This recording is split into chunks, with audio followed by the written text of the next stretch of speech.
Good evening. I'd like to provide the American people with an update on our efforts to protect the integrity of our very important 2020 election. If you count the legal votes, I easily win. If you count the illegal votes, they can try to steal the election from us. If you count the votes that came in late, we're looking at them very strongly. A lot of votes came in late.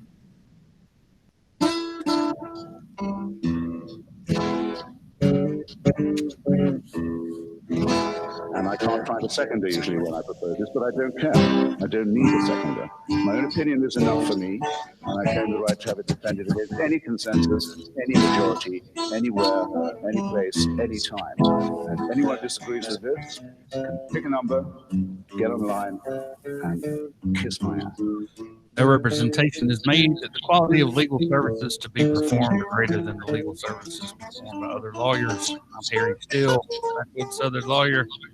Got my partner in crime, Paul Rip, here with me today at my home. Social distancing as we can. Yeah, Harry, I was on the way up here today from Fairhope, and sure is big blue sky out there. Nice today. How about you, Rain? What's going on out there, Houston? We're holding it down. We're happy for the most part with our electoral turnout. My candidate lost, but we turned out blue for Biden. So I'm very pleased with that. Not real pleased with our COVID uptick, but we'll talk about that later. Wow. So live election update, Biden takes narrow lead in Pennsylvania and Georgia. It's happening. It's all about Georgia. Apparently, he's also ahead in Arizona by 43,000, Georgia by 1,500, and Nevada by 22,000. Yes. Does that sound right? Pennsylvania by 8,000? Well, I'm going to give you the most updated numbers. Okay, well, this is from Fox News about 20 minutes ago. I figured I'd give Fox the opportunity to. Fox is carrying Biden at 264 on the electoral seats. And here we have the Rushin interference election map. Yeah, I'm still going to. I feel pretty proud of my prognostication this year. The Georgia, of course, nobody. I don't think that anybody without a lot of skin in the game could have seen Georgia doing what it's doing. I'm happy to see that it's happening. I'm unapologetic about the rest of my map. I feel pretty good about how things turned out. I still think Arizona and Nevada are both going to carry Biden into the White House. And we'll see how Pennsylvania does.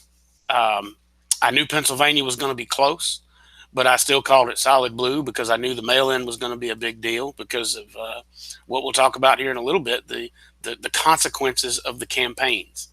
Right. You said 289 to 247. Yes. Yeah, I believe so. I do believe so. I think it's going to be. I think it may skew a little bit more towards Biden, especially if he picks up Georgia.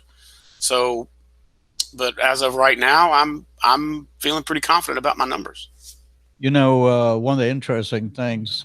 I spent way too many hours watching this, but one of the interesting things that pops out is you look at the larger cities, you look at the beltway around them, and they're all blue. As soon as you get in the rural communities, that's where it goes red. So there's quite a bit of difference there and that's every state almost. And that should tell us a lot. That tells you who's unhappy and who's happy or not happy, but not unhappy, let's say. Well, they're saying right now, Pennsylvania, Biden, 3,300,000, Trump, 3,298,000. What? Yep. 98% reporting. And that's how many? Excuse me, that's at 96% reporting, Harry. Okay. Well, I'm just looking at Google. Yeah, we've got a little ways to go in Pennsylvania. There's still a lot of votes to count. Same thing in Nevada. In Georgia, we are coming down to the wire. We're at 99% reporting. I believe we'll see Georgia before the end of the day today. And what we're reading out now is mostly blue counties, whichever state it's in, whether it's in Arizona or whether it's in Georgia. That's All right. correct. Let me do some COVID numbers real quick, and we'll get back to the election. These COVID numbers were predicted, people, months ago, and nobody's paying attention. And here we're sitting, and the scientists told us that we were going to go over 100,000 cases a day, and everybody just said, well, maybe. Well, here we are. So what are we going to do? Better put that mask on. So global cases, 49,100,000. Global deaths, 1,239,000. USA, 9,654,000 with 235,000 deaths. How many cases yesterday? I think it was 116,000. Yeah, that's pretty dang bad. And 100,000 a day or two before that. And I will immediately and absolutely indict the president, his leadership, and his handling of this virus, and show you statistics. Well, I won't show them to you. You can look them up on your own, but they're there. The overwhelming majority of counties in this country that are seeing a major uptick in COVID-19 new cases are counties that carried the president overwhelmingly. Yeah. Now, if you don't think there's a correlation there, wake up. Don't be an idiot. There's a definite correlation there. Wear the mask. The mask became politicized. The election's now over. You can wear a mask, and it's not going to make you look like you're an idiot. It's not going to make you look like you're not patriotic. You're going to stop the spread of a deadly virus that's killing people in this country. And you're going Put on the mask. And you're going to respect other people. And let me just go into some numbers here real quick. Okay, in Alabama, we have 200,000 cases. We hit that yesterday. New milestone. Of those 200,000 people, only 3,000 people have died. How many of those were hospitalized? 21,000. 21,000. So how much did it cost the taxpayer for those 21,000 people to be hospitalized and treated for an unknown period of time? And how much production did we lose out of those 21,000 people if they were gainfully employed and not participating in our system? And how much of that money are you never going to collect? The hospitals are never going to collect. Oh, yeah. We're just breaking our rural hospitals right now. But anyway, yesterday we had right at we did have 1,632 cases reported. That's a hell of a lot worse than 900. Remember a couple of weeks ago, we were bumping along around 900. I remember now it's 1,000, 1,500, 1,600. I remember when we were at 60,000 deaths and they were projecting 100,000, and I didn't believe it would go that high either. Now we're at what, 240? Yes, sir. And so yesterday, Governor Ivey relaxed her safer at home order to thunderous applause as we crested or rounded the curve with 200,000 infections in Alabama. So Raines, now you can let more people into your restaurant if everybody's wearing a mask and you put up plexiglass partitions. Gymnasiums, restaurants. What else was it, Paul? That should have invested in plexiglass. Well, funny you should say that, because we have a senator who is going to be apparently in a runoff over in Georgia. You familiar with that one, Raines? Oh yeah. I like the senator. We'll get to him, but health order November 5th, 2020, bad idea number 247 coming out of Montgomery this year, removes emergency occupancy rates for retailers, gyms, fitness, and entertainment venues, allows for an exception for the 6-foot distancing rule at many businesses, including barbershops, hair salons, gyms, and restaurants, if people are wearing masks and separated by barriers. Restaurants that have dividers will also be allowed to increase the number of patrons allowed inside. 6-foot distancing and masks are still required. Well, hell, we just got it licked, boys. It's all over with. All right, Paul. The Lagniappe this week. Did you see the cover? Yes. You got it up there? What's the deal with that? Yeah, the deer and the dog. It's a article on the inside. Have you got the picture up? Yeah. Yeah. Okay. It's a little bit of a lighter weight story for those of you that might be burned up on the politics, and it's about a couple that a deer that adopted them, and then the deer got connected with the dog, and now they turned it loose, but it keeps coming back and visiting and everything else, and lo and behold, it has now learned to ring the doorknob, one of those electronic camera doorknobs, to say that it's there. So it's kind of a light article to read and kind of interesting to read. That's in Lagniappe. And then another article in Lagniappe is the prehistoric riverbed. You've heard us talk about this before. It's protecting an underwater ice age forest. This is by Dale Leach. And Representative Byrne has some legislation going in to protect this. Those of you that want to check into it a little bit more, you can see the underwater forest on YouTube. And this was first discovered by dive shop owner Chaz Broughton in Fairhope. Then he introduced it to Mr. Ben Raines, who used to work with the Mobile Press. And this goes all the way back to about, I think this was 2005, I think, when they first found this. I can't see it right here. But very interesting. Preservation of a cedar forest at about 60 foot of water. They've done a real good job of keeping that secret, keeping it away from the public divers, even though I do think that they should have the opportunity to dive it.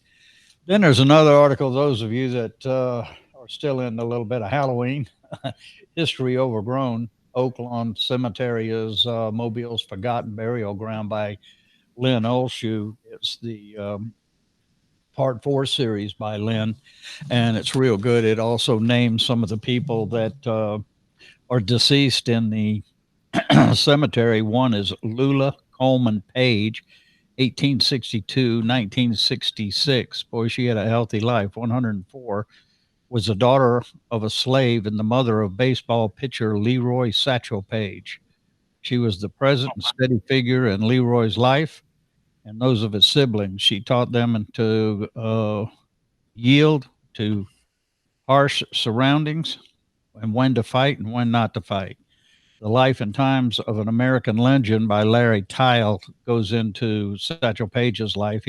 She had 12 children, and she worked as a domestic for 50 cents a day to keep her family up. So some of these old cemeteries got quite a bit of history to them. Very good article. Then you have next the Miss Governor Ivy's prison plan by Jeff Poore. Wow. Yep. Roughly 200 miles north. Okay, so let me cut to the chase on this. All right. None of our legislators, including my friend Senator Cam Ward, wants to touch this tar baby. So while COVID's going on, they're going to let Governor Ivy, in an extraordinary power grab that's never happened in the history of the state of Alabama, she's going to spend $3 billion, going to borrow $3 billion and spend $3 billion on 3 state prisons without approval of the legislature. That's billion.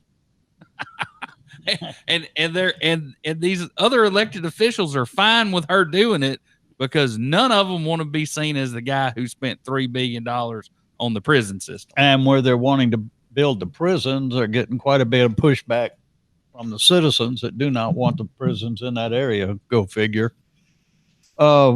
Next is the article of election 2020, Tuberville and Senate, and Carl leads in the House race. Jerry Carl did win that. Tuberville won in the Senate. Tuberville, some of Tuberville's numbers are unreal. According to the Federal Election Commission, Jones raised nearly $26 million in his reelection compared to Tuberville for $7.2 million. So Now, let me cut to the chase on this. We elected someone who doesn't live in the state of Alabama, hasn't in years, was involved in who knows what. A lot of people went to jail. Other people went to jail that were involved. And he never showed up for a debate nor told us what any of his policy positions was. Now, the diabolical thing in my mind is I don't know anybody that knows him personally. Let's just say Hoss Mack got elected as our new senator. I'd know 10 people that knew the guy if I needed something, right? Right. Who the hell knows this guy? Unless we're on the board at Auburn back in the day. This is a perfect example of straight ticket voting. That's ridiculous. That's what Tuberville knew. All he had to do was be a Republican, and that was it. They were going to vote straight ticket. That's not thinking. You're not looking at the candidates. You're just. And one more time, blindly, there's going to be a reckoning for the Alabama Republican Party when they keep putting forward people without agendas like Tuberville. It's going to be very, very hard for Tuberville to be effective, I think.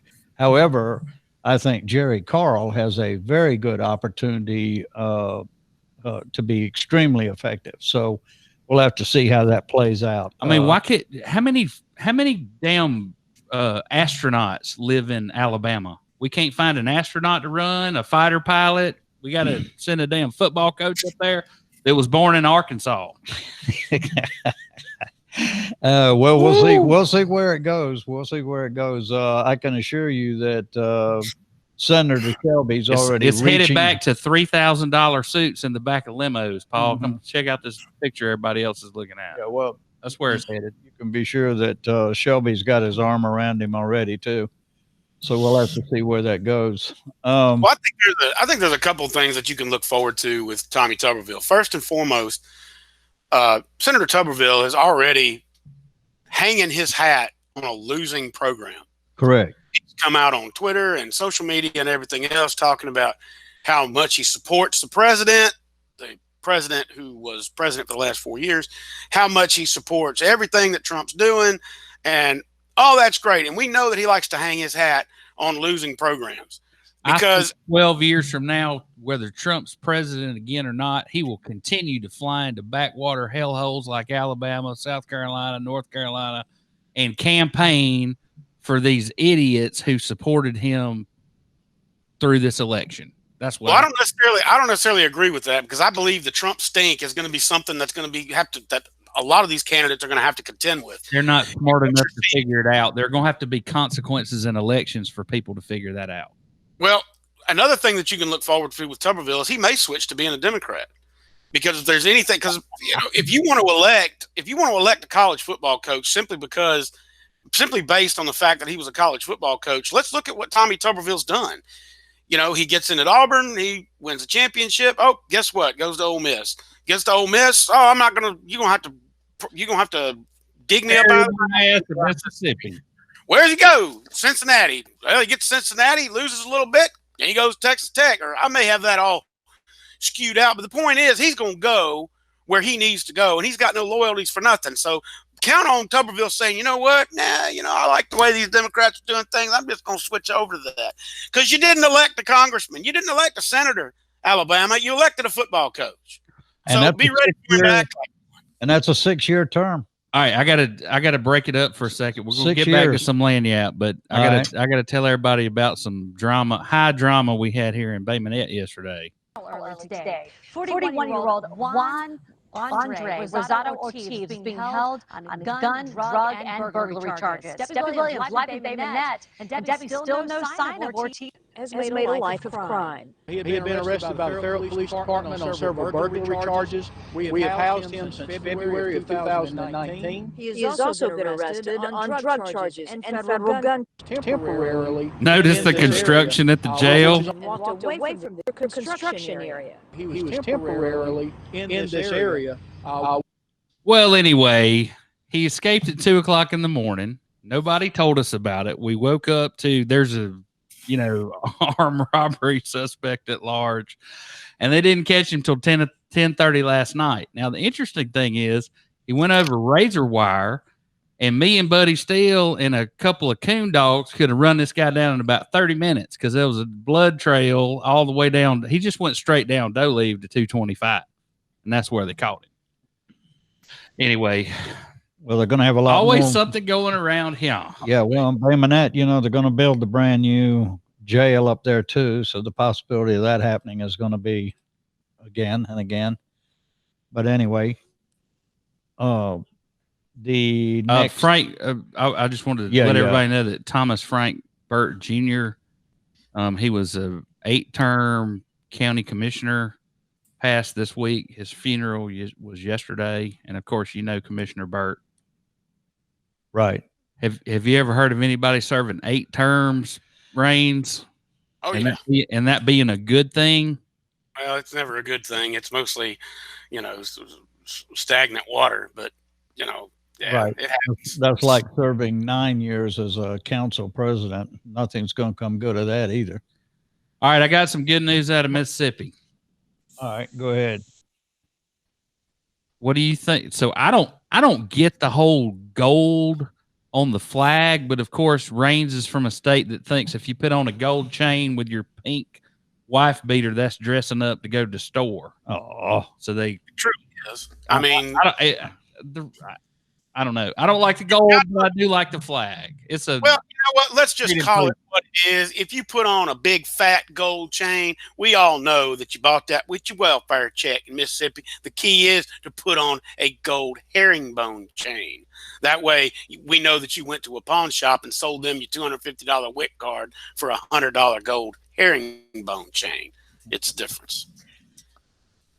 Well, apparently there were several choices on the ballot, and they picked the one that I really didn't like. I like the one. I like top right, man. I love that profile of the Mississippi River dividing the. Yeah, that was a good one. It came down to 2 choices. It looks. The other one looks a little maritime. I got to tell you, I don't care if the flag had a picture of Ray Mabus on it. I'm just glad that the Confederate battle flag isn't on there anymore. True. And it all came down to that for me. I could care what you can put a picture of Ray Stevens up there. I don't care as long as that flag came off of it. That's what we all wanted, and that's what we got. Well, talking about Mississippi, they also passed the medical marijuana 6733. Yeah, how many states are? There was a good bit of medical and recreational marijuana approved. 5 states on recreational, I think. I would just again like to congratulate drugs for winning the war on drugs. It's been a long fight, but drugs prevailed. And so my DARE officer from 6th grade can suck it. The war on drugs defeated the war on drugs? Yeah, the drugs defeated everybody else in the war on drugs. Total war, buddy. Well, the medical marijuana for veterans is now, being pushed a little bit by VA. And I can tell you that medical marijuana for the veterans would answer a lot of problems. And that's not only, that's for quite a few different things, taking anti-inflammatory drugs, pain drugs, depression. There's all types of things that could help these veterans out other than taking pharmaceuticals. So I hope Alabama wakes up this next legislative session. They got right on the edge of it last time on the medical marijuana. But if you look at Georgia, Tennessee, Florida, and Mississippi, all of them are progressing forward, be it gambling, medical marijuana, or whatever it is. And Alabama's still sitting there not doing a damn thing, exporting all our money to the other states. So Boss Jefferson Davis Hogg and crew, who were all in favor of the toll road. Oh, yeah, there we go. got their ass handed to them. Now, you'll notice from the graphic here that this is an actual map that I found online that the county actually put online. It looks like something I did on the back of a damn cocktail napkin. But anyway, that shows the mega site, the route that they intended to spend $200 million on. And I can tell you it crosses about 6 or 7 pristine streams and rivers here in the county. You'll see again the right-of-way acquisition plan that they're showing here with one of our commissioners there. Now, this is the second time this has been turned down, right? This is the first time a toll road has been turned down on this section. Right.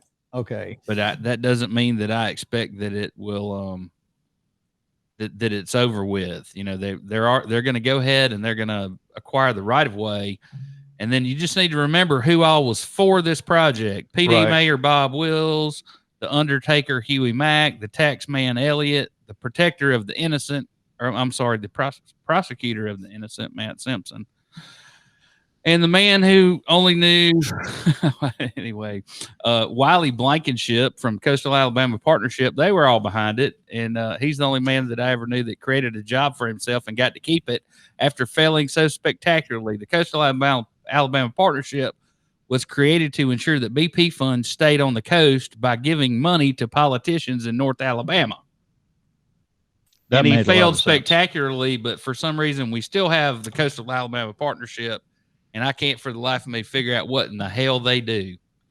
Well, if you're against toll roads, you're against toll roads, period. I just thought it was a horrible idea to tax the very tourists that you're depending on before they even get to the beach. You're telling them, here, pay up. It just didn't seem like a very good public relations thing to me, much less anything else. I got one more for you, Paul. And I was suspect of those that were before we get to the meat of it. Yeah. I did want to let everybody know that there was an organizational meeting of the Fairhope City Council, and they did appoint the newly elected mayor superintendent of utilities, but they did not give her a $116,000 pay raise. They gave her a $25,000 additional salary for serving as superintendent. And there could be some legal issues with that. The state statute allows utility supplement salaries. However, previous salary for both of them was $90,000, and the council had already increased the mayor's salary to $80,000. So there was really no need for supplements. But what people in Fairhope need to understand is that the city does not have a full-time administrator since the last term of Mayor Wilson, and it doesn't have the capacity for a full-time administrator. I mean, the mayor, even if qualified, does not have the capacity to be a full-time administrator and superintendent. They need to utilities. hire somebody that's way smarter than anybody they got right now. Here's the thing. That's the thing. People with utilities, you want to give her management of utilities. One of the problems that we have had in Fairhope for years, I remember Bobby Green must have been 10, 12 years ago, complaining that we need an in-house engineer. And that's what we did. Mayor Wilson refused to take both those salaries and said, look, I'm going to put an in-house engineer. This will be the better way to handle the utilities, clean up the finances and everything. And they did. So now you're expecting Mayor Sullivan to handle she's not an engineer, and they're doing this right in the middle of a $40 million upgrade on things that are already done. Now, Jack Burrell says that he doesn't think you have to be an engineer to be head of utility. It's more of a business position. He is very wrong, and I have confidence that Mayor Sullivan It's a highly technical position, and we don't need a bullshitter in chief in charge of the sewer system. Right. And people need to understand that the reason the infrastructure failed in Fairhope and we got in the situation we were is because the mayor, Tim Cant at the time, was the head of the utilities. Now, the other thing is Now we're not going to have an engineer. One of the biggest black holes we've seen in Fairhope is engineers.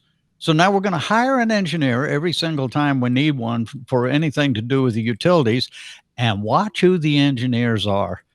We already know that the engineer, John Avant's been affiliated with several different engineer companies, is tied in with Mr. Kevin Boone on the Strawman series. Strawman deal, which is one of the biggest land fraud deals in the Baldwin County. So when you look at giving the mayor the position of utility superintendent, it is a much, much bigger job than people are giving it credit for.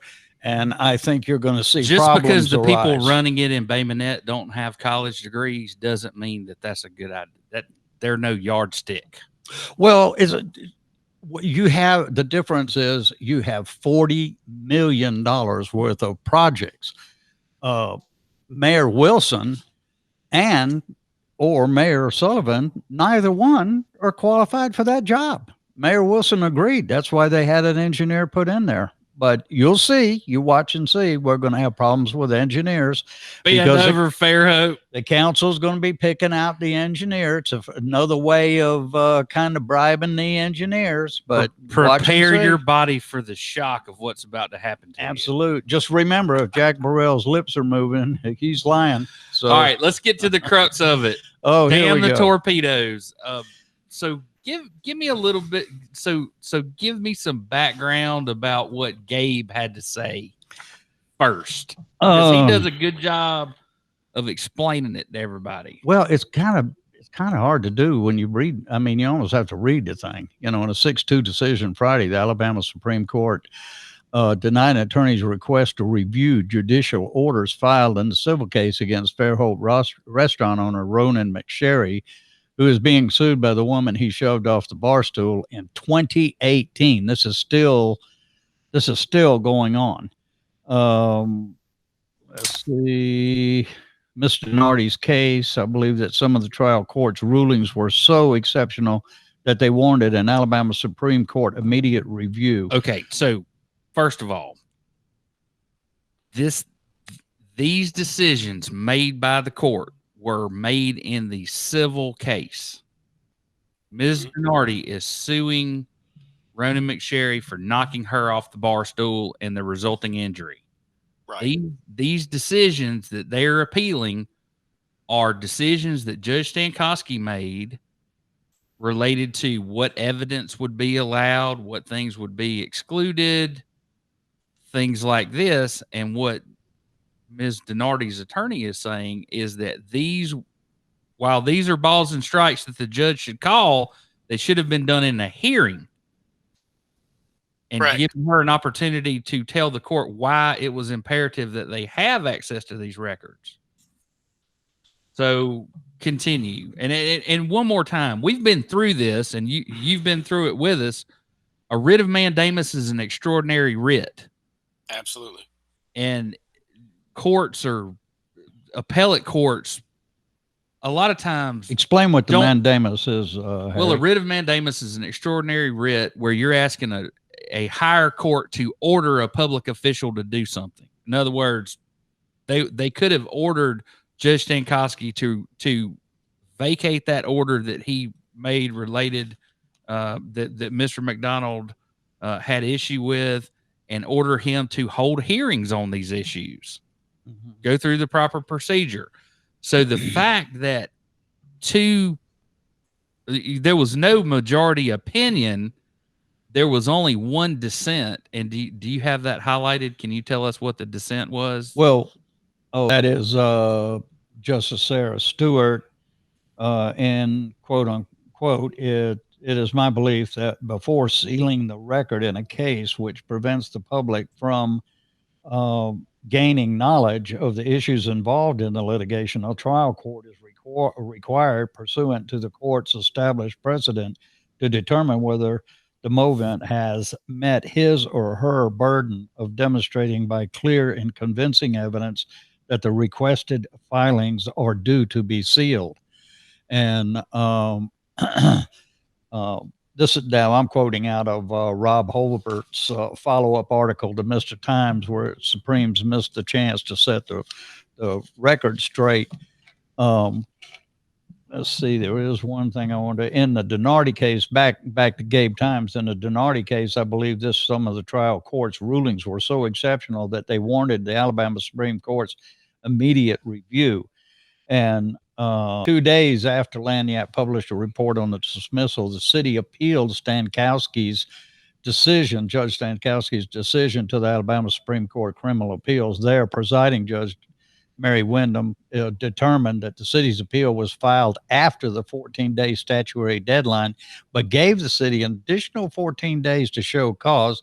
The city didn't reply or respond, and the appeal was ultimately dismissed. That was handled by Marcus McDowell, the city attorney for Fairhope, who has just been, he will be the attorney again for Fairhope, put in there by Jack Burrell. So we'll be following that part of it. Now, this McSharry case is really getting out of hands, folks. This is going to be a high-profile case where it's moving. Mr. Holbert and damn the Torpedoes, Supremes missed the case to set the judge right. Meanwhile, as Stankoski oversaw the civil case, he allowed McSharry's attorney to run amok with a bunch of insane allegations that had absolutely zero bearings on whether McSharry had knocked Dinardi off the bar stool and hurt her.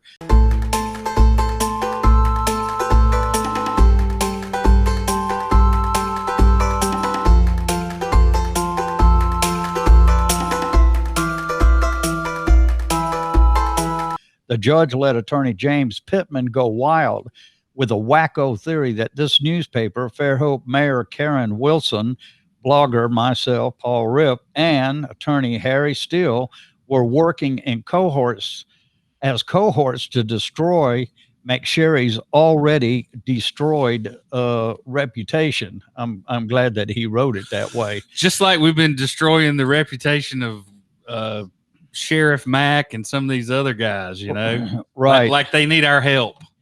Oh, well, at the center of it will be the guy who really shouldn't be is the guy that shouldn't really be on the bench.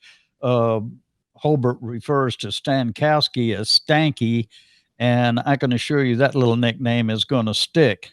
And if you voted, he goes on to say, if you voted for Stanky, I urge you to pay close attention to him for the next couple of years. If you're someone with integrity who understands and cares about the law and won't be a good old boy backwater judge, consider running. Baldwin deserves better. And that is true. We need better judges. And this type of stuff is just completely corrupt. And I remind you folks that just last week, we had the slapping Macmillan there, slapping Mike, walked away from his thing with Judge Reed, where Judge Reed said, so what does the court do? Now, remember, this is all on video. And Reed says, so both what does, yeah, both of these. So what does the court do? You have to fall back on the law, he said. The state is not required to convince guilt beyond all doubt, but beyond all reasonable doubt. I have to say in this case, because of the contradictory nature of evidence, which I don't understand what was so contradictory, it was on film, my mind, his mind, Reed, which I think is probably pretty shallow, my mind is left in the condition where I cannot say the defendant is guilty beyond all reasonable doubt, so I find the defendant not guilty. And you got to remember, I was there for the cross of the victim witness, and the judge let all of this testimony come in that had nothing to do. It was all things that allegedly happened after the mayor slapped the magistrate. Why in the hell was that let into evidence? And why wasn't there an objection by the state? And things got weirder and weirder. And one more time, go back to this case. There, the McSharry case, they're saying, oh, well, all these things happened after the incident. I mean, how in the hell can you and I be involved in a conspiracy that happened after he knocked her off the bar stool? Well, where it really got weird was 5 days after the suit was filed, the presiding circuit court Judge Clark Stankoski personally asked Judge Jody Bishop I to transfer don't the think you case. should say that, but you go right ahead. Well- You're a big boy and you can say what you want to. I'm reading it. Okay. If he wants to call him Stanky, I think that's pretty good. And look, folks, I'll tell you something. You think you're not going to get anything in court. You go to court, you don't have any assurance of anything fair coming to you. The only thing that we found through the RIP report that works is public humiliation, bringing this out in the public, letting the public know what's going on behind their back. Judge Stankoski personally asked Judge Jody Bishop to transfer the case to his docket.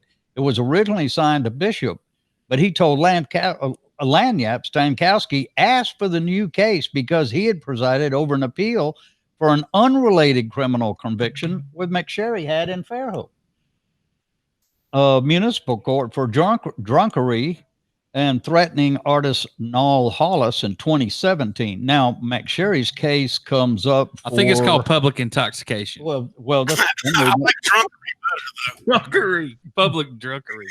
it's called. He's got it in here as drunkery. I'm reading it, but It must have been the 1890 1890 criminal code. Now that case is this week, isn't it, Harry? Or I think it was yesterday. I don't know what happened on that. You could Google that and see what happened. Case. Public intox. They probably let him walk and gave him a bottle of scotch to go with it. Anyway, folks, if you're not worried about your judges and you're not worried about what's going on around here, sooner or later it's going to touch you, and then you're going to get interested.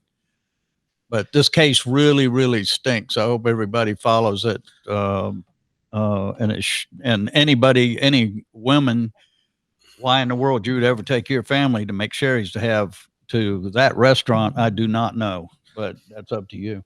So, Paul, are you aware that if you want to make a claim against a municipality, you have to inform the circuit? I'm sorry, not the circuit clerk, the city clerk within 6 months of the incident. Right. So from the time Marcus McDowell failed to refile the criminal complaint that you were talking about that was dismissed and they gave him another opportunity and he didn't do it, Ms. Dinardi had 6 months to file a claim. And there were two different ways you could go with it. And the reason nobody wanted to touch the case is it's almost impossible to prove negligence when you were doing your job in your official capacity. Remember how we talked about all this qualified immunity? Right. Right. Protecting you if you made an honest mistake. So Ms. Dinardi filed a certified statement of claim with the city against the city saying, you did this.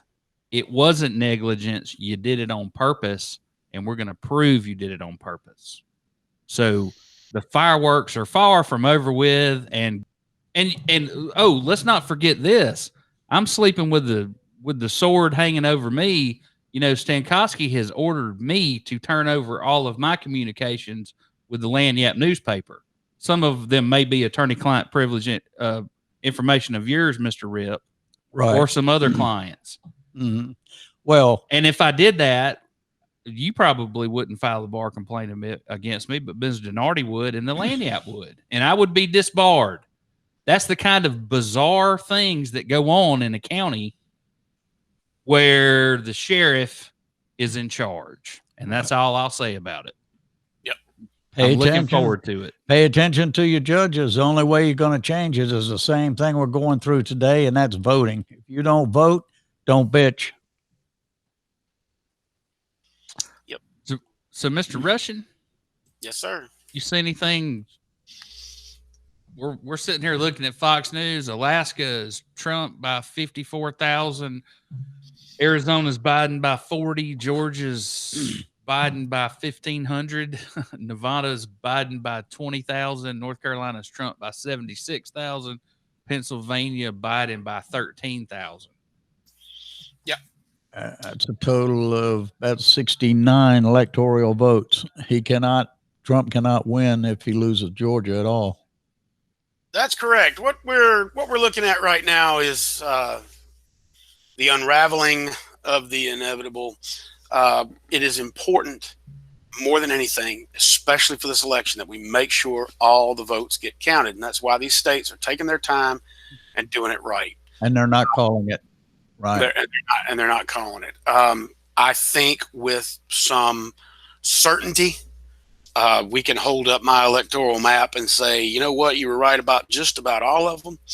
I do believe that Nevada is going to call for Biden within the next week. I believe that Arizona is going to call for Biden within the next 24 hours. And I believe Pennsylvania is going to call for Biden with a possible recount by Monday. And that means Biden could break 300. Maybe. That's correct. He could very feasibly be over the 270 mark within the next 24 hours, depending on if these secretaries of states allow these votes to allow their decision department, or excuse me, I take that back. If the decision departments, a lot of major media outlets do the math and make honest predictions, I believe you'll see it. A lot of the major media is hesitant to do that, simply because there are so many close calls on the table here. But I believe what we're seeing in Nevada and Arizona is pretty solid, and we are going to see President-elect Biden within the next 48 to 72 hours. How many votes, Raines, do you think that President Trump lost because of all his comments about John McCain and John McCain, Arizona, John Lewis, Atlanta? Well, I think a lot of votes were lost. One thing that this election is going to show is that President Trump didn't lose many votes. What we've had is a lot more people turn out for this election. Voters coming out and voting is the key to any election, and we've had more people show up than we had in 2008. On both sides. On both sides. So I don't believe President Trump really lost any voters, but he definitely didn't gain any in Arizona. And I'm going to tell you right now, the reason Arizona is as close as it is, if the wackos in the GOP who are still purporting some sort of fraud, they talk about ghost votes. Well, I'm going to tell you, I believe the ghost of John McCain pushed a lot of people to the polls this year. That's right. And that's why you're seeing you cannot completely just take a massive dump all over the state's favorite son and expect that you're going to win it in a landslide. It's just not going to happen. And that cost him Arizona this year. That's one of the things I factored into my predictions. Right. Biden's up 40,954 in Arizona right now. Right. And the only reason that they're not calling that is because there's a number of provisional ballots that have to be counted. I think that's in the 30,000 vote range. For those of you that don't know, provisional ballots are ballots that have to be cured by the supervisor of elections. Here's a few examples of what would create. Show up without your ID, but you have a power bill that shows where you live. Correct. If you show up without proper voter ID, you can still cast your vote, but you have to cure your vote, which means you have to show up in person at the electoral office and present proper identification for your vote to count.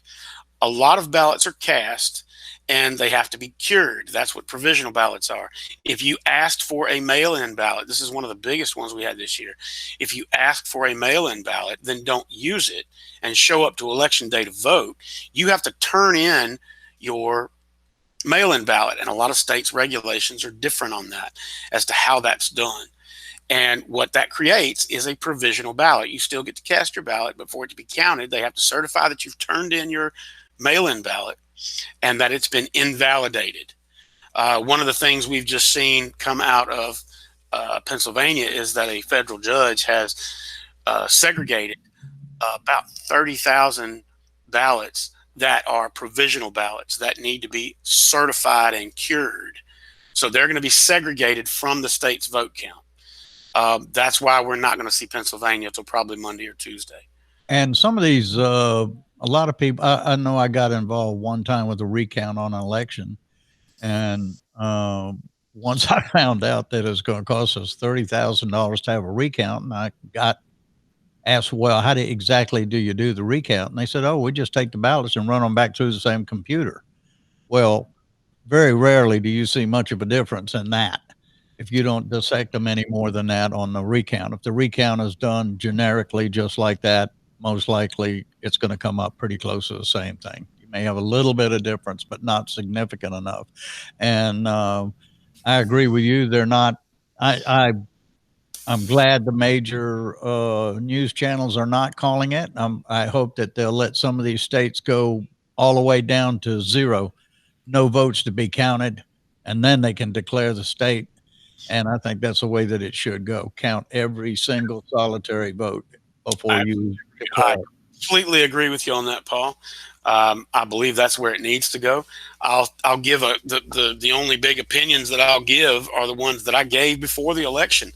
If you sit on your toilet and with your angry thumbs tweet about how the pandemic is no big deal, you should go vote in person, you don't get to talk a bunch of noise about how you're losing the election because of mail-in ballots.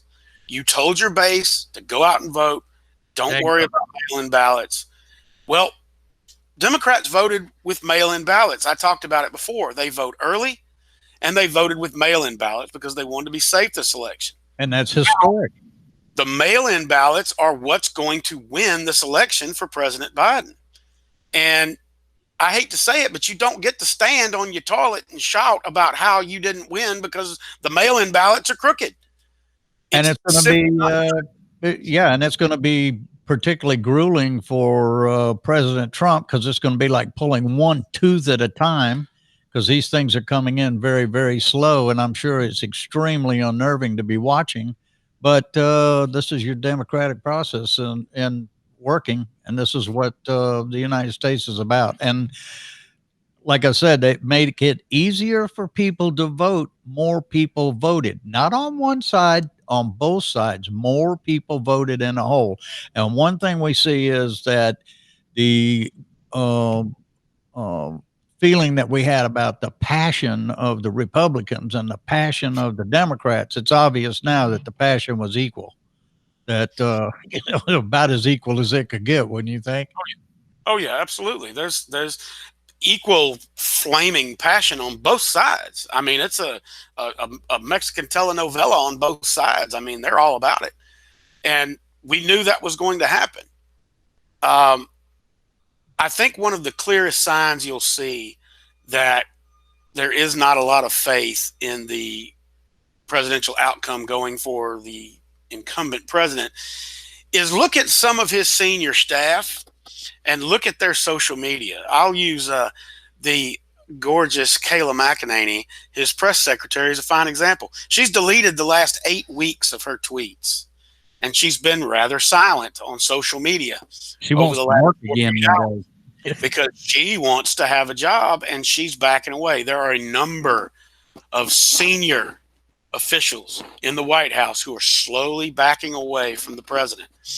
One person that you will see backing away very diplomatically is Senate Majority Leader Mitch McConnell.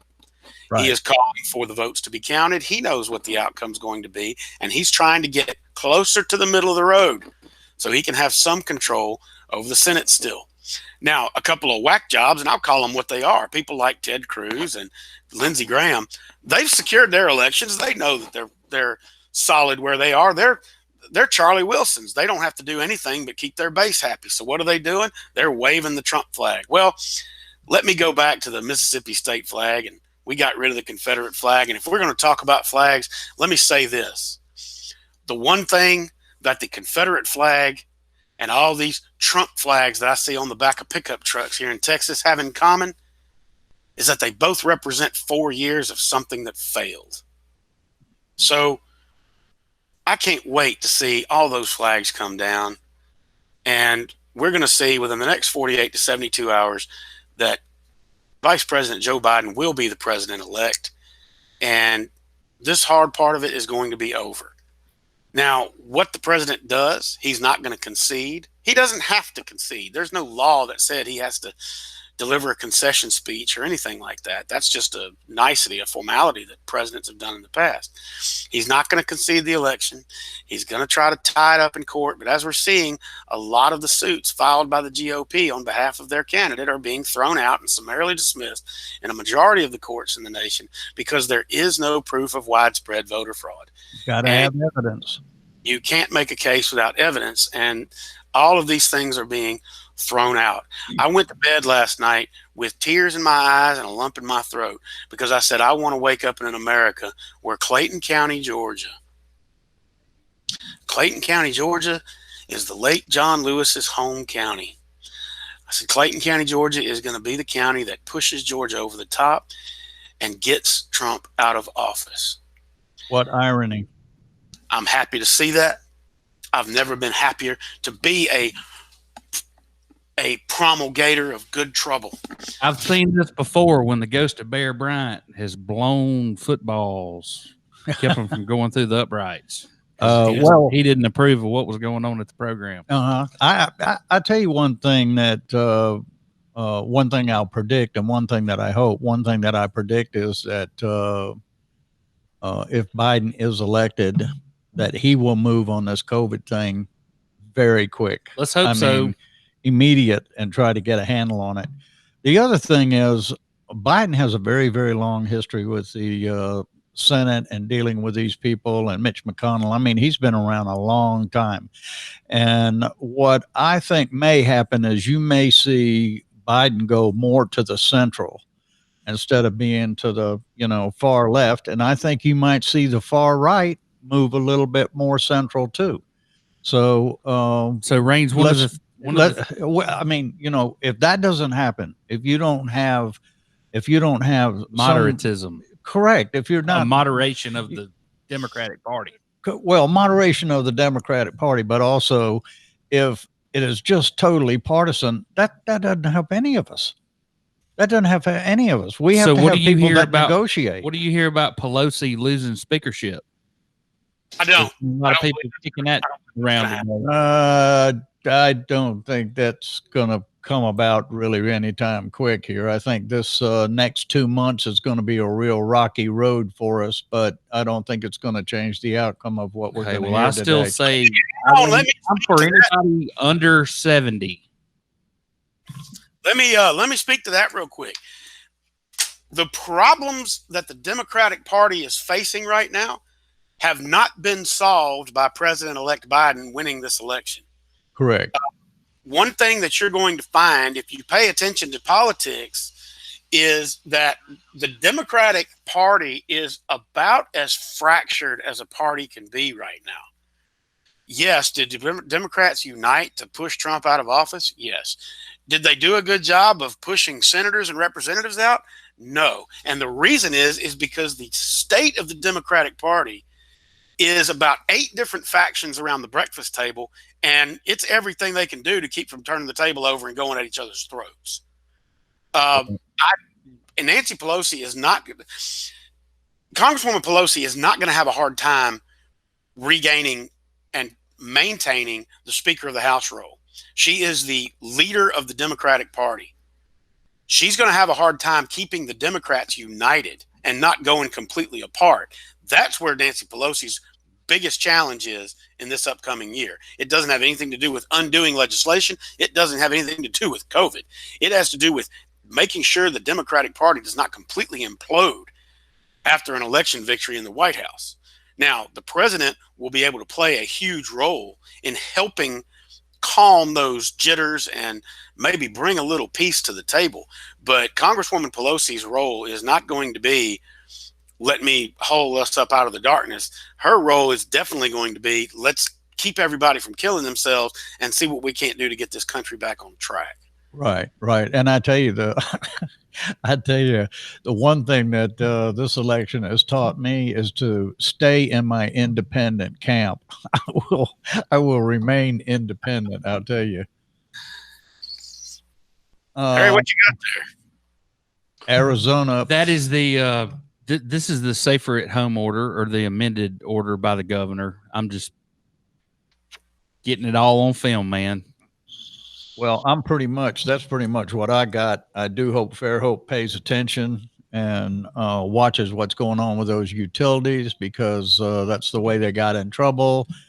And then the other thing that they did the other night was hire the attorney firm of Hand Arundel, who is the very attorney firm that lost $3 million, that got $3 million in legal fees and lost the lawsuit at the Triangle, ultimately costing taxpayers $11.25 million. So who in the world does Jack hire but the very attorney that's his personal attorney and who he wants back, but costs the city $11.25 million? That is insanity. Total insanity. So I'm not going to get too much wired up on that. Well, I got one more thing that I want to bring up, we've made both points, but we haven't tied them all together yet. And here it is. The Alabama legislature is not going to have a special session to go up to Montgomery to discuss our prison problem, how to fund it, how to enter into contracts for people to build $3 billion worth of prisons. But they are potentially going to have a special session to discuss special laws that indemnify and hold harmless hospitals, employers, and private businesses from liability related to you didn't do anything to protect your employee and all your employees got sick and 3 of them died. Should you be held responsible? Well, of course not. Well, hell, you just made these people come to work and told them if they didn't show up, they were going to be fired. So I foresee every state coming up with legislation that indemnifies it. And what about the landmark?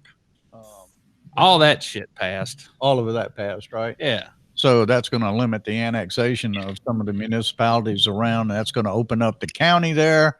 So Amendment number 2, statewide amendment number 2 did not pass, and that had to do with the administrative office of courts.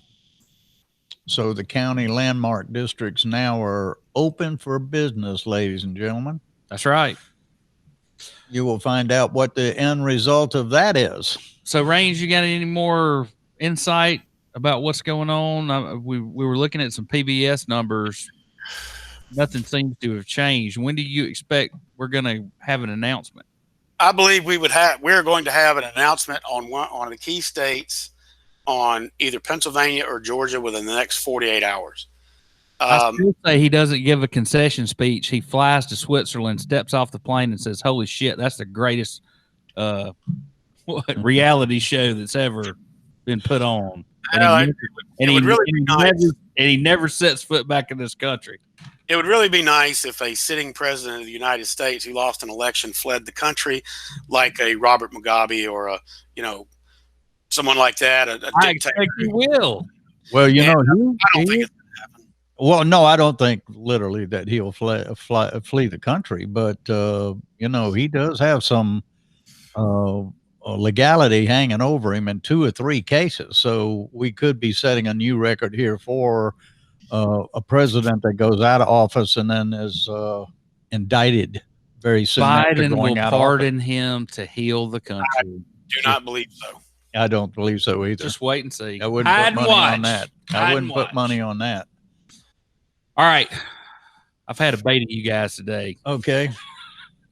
Raines, any final words of wisdom from Houston?